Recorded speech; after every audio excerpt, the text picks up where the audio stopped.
তো আপনি যদি স্পাইডারম্যানের ফ্যান হন তাহলে এই ভিডিওটা আপনার জন্য। তো আমরা নরমালি অনেকগুলো স্পাইডারম্যানকে চিনি, অনেকগুলো পিটার পার্কারকে চিনি। তো কে কোন ইউনিভার্সে সেটা একটু এই ভিডিওতে আমরা জানবো। তো এর মধ্যে প্রথম আছে স্যাম রাইলি ট্রিলজি, যেখানে টবি ম্যাগুয়ার পিটার পার্কারের ক্যারেক্টারে অভিনয় করছেন। আর এই ইউনিভার্সের নাম হলো আর্থ 96283। এই ইউনিভার্সের মুভি হলো তিনটা। প্রথমে হলো স্পাইডারম্যান, যেটি মুক্তি পায় 2002 সালে। তারপর রিলিজ পায় 2008 সালের স্পাইডারম্যান 2। আর লাস্টে মুক্তি পায় 2007 সালের স্পাইডারম্যান 3। আর এই মুভি তিনটার মধ্যে পিটার পার্কার একজন সাধারণ একজন নর্মাল ছাত্র ছিলেন, এবং যে একটি পাওয়ারফুল মাকড়সার কামড় খায়, এবং কামড় খাওয়ার পরে সে ওই মাকড়সার যে শক্তি, ওই শক্তি তার নিজের মধ্যে ক্রিয়েট করতে পারে আর কি। আর এই মাকড়সার শক্তির কারণেই কিন্তু সে তার হাত থেকে, এই একমাত্র ইউনিভার্সের কিন্তু আপনার পিটার পার্কার যে নিজের হাত থেকে সরাসরি মাকড়সার জাল তৈরি করতে পারে। এখানে আপনার বলে অর্গানিক ওয়েবিং, যেটা মূলত তার কবজি থেকে কিন্তু ওই জালটা বা আপনার নেটটা, বা আপনি বলতে পারেন এক ধরনের তরল পদার্থ বের হয়ে যে নেটটা তৈরি করে।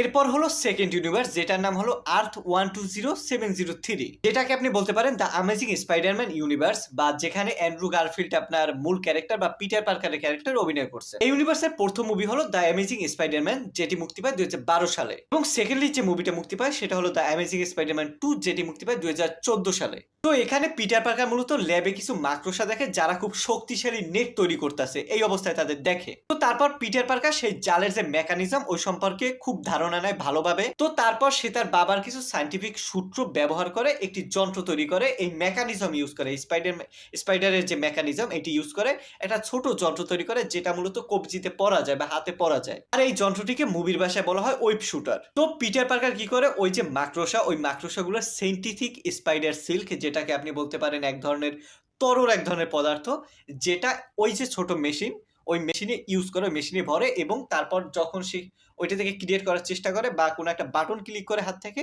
তারপর ওইটা থেকে ওই মানে ওই সিল্কটা বের হয়, এবং সাথে সাথে যখন ওইটা বায়ু সংস্পর্শে আসে বা বাতাসের সংস্পর্শে আসে, এবং বাতাস পাওয়ার পর ওই যে নেটটা, ওই নেট অনেক শক্তিশালী হয়ে যায়। তো এই হলো এই ইউনিভার্সের স্পাইডারম্যানের কাহিনী, এবং সে যেভাবে আর কি তার নেটটা তৈরি করে, যে সে যেভাবে তার শক্তি পায়, এই আর কি। এরপর যে ইউনিভার্স সেটা হলো মার্ভেল সিনেম্যাটিক ইউনিভার্স, যেটাকে আমরা বলি এমসিইউ।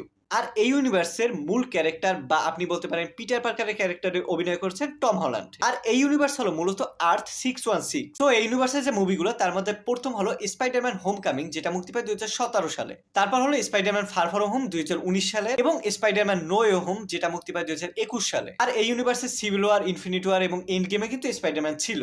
তো এই যে পিটার পার্কার বা স্পাইডারম্যান, ও কিন্তু অ্যাভেঞ্জারদের সাথে মনে করেন একই ইউনিভার্সে বাস করে। তারা যে ইউনিভার্সে থাকে, এই স্পাইডারম্যান ওই ইউনিভার্সে থাকে, বাট বাকি যে স্পাইডারম্যান গুলো তারা কিন্তু সবাই অন্যান্য ইউনিভার্সের। আর এখানে আয়রন ম্যান মূলত স্পাইডারম্যানের মেন্টর হিসেবে কাজ করে, বা পিটার পার্কারের মেন্টর হিসেবে কাজ করে। আর এই স্পাইডারম্যান মূলত ব্যবহার করে হাইটেক স্যুট, এবং তার সাথে মাল্টিভার্সের কিন্তু অনেক, বিশেষ করে অনেক গভীর গভীর কিছু কানেকশন আছে। আর এই যে স্পাইডারম্যান নো ওয়ে হোম, এই মুভিটা হলো এমসিইউ ইউনিভার্সে, বা আপনি বলতে পারেন স্পাইডারম্যান যে ইউনিভার্স, টোটাল স্পাইডারম্যান সবগুলো মুভির কিন্তু খুবই ইম্পর্টেন্ট একটা মুভি হলো এইটা। কারণ এই মুভিটাই কিন্তু মার্ভেল মাল্টিভার্সকে এক জায়গায় করছে। আপনি যদি এই মুভিটা দেখেন তাহলে কিন্তু আপনি দেখছেন মেবি যে ডক্টর স্ট্রেঞ্জের একটা ভুল মন্ত্রের কারণে বাকি যে দুইটা ইউনিভার্সের কথা আগে বলছি, ওই দুইটার যে স্পাইডারম্যান তারা কিন্তু এই মুভিতে চলে আসে বা এই ইউনিভার্সে চলে আসে। তো এরপর 4 নম্বরে যে ইউনিভার্স রয়েছে সেটা হলো আর্থ 1610। আর এই ইউনিভার্সকে আপনি বলতে পারেন স্পাইডারভার্স অ্যানিমেটেড সিরিজ। এই ইউনিভার্সের প্রথম মুভি হলো স্পাইডারম্যান ইনটু দ্য স্পাইডারভার্স, আর এই মুভিটি মুক্তি পেয়েছিল 2018 সালে। এরপর দ্বিতীয়ত যে মুভিটা মুক্তি পায় সেটা হলো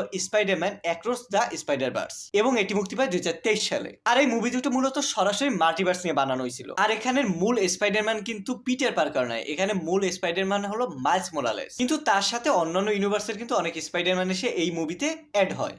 এবং লাস্ট যে ইউনিভার্সের কথা বলবো সেটা হলো নয়ার ইউনিভার্স, যেখানে এই বছরে মুক্তি পাবে স্পাইডার নয়ার যে ওয়েব সিরিজটা আছে সেটা। আর এটা হলো স্পাইডার ভার্স যে অ্যানিমেটেড সিরিজ বের হয়েছে, ওইটার একটা স্পিন অফ সিরিজ। আর এটি কিন্তু টোটালি একটা অল্টারনেট ইউনিভার্সে বানানো হয়েছে, আগের গুলোর সাথে কোনো সম্পর্ক নাই। আর এই সিরিজে মূলত 1930 সালে যে নিউ ইয়র্ক সিটি, ওই শহরকে দেখানো হইবে, মানে ওই সিচুয়েশনটাকে দেখানো হইবে এই সিরিজে। আর কমিক্সের ভাষায় এই ইউনিভার্সকে বলা হয় আর্থ 90214। আর এই সিরিজেও কিন্তু স্পাইডারম্যান আপনার পিটার পার্কার নয়, এখানে স্পাইডারম্যান হলো বেন রেইলি, এবং এই স্পাইডারম্যানের চরিত্রে অভিনয় করছেন কিন্তু নিকোলাস কেজ। এখানে স্পাইডারম্যান মূলত বয়স্ক এবং হতাশ একজন প্রাইভেট গোয়েন্দা, আর তিনি অতীতে এই শহরের একমাত্র সুপার হিরো ছিলেন, কিন্তু বর্তমানে সে ওই পরিচয় বাদ দিয়ে দিয়েছেন এবং নর্মাল একজন গোয়েন্দা হিসেবে কাজ করছেন। এই কাহিনী আর কি দেখানো হইবে এই সিরিজে। তো আমার মনে হয় স্পাইডারম্যানের যতগুলো ইউনিভার্স আছে সবগুলো ইউনিভার্সের কথা বলছি আমি এই ভিডিওতে। তো আপনার কাছে যদি মনে হয় যে কোনো একটা মিস গেছে, তো ওইটা অবশ্যই কমেন্টে বলবেন। ওকে।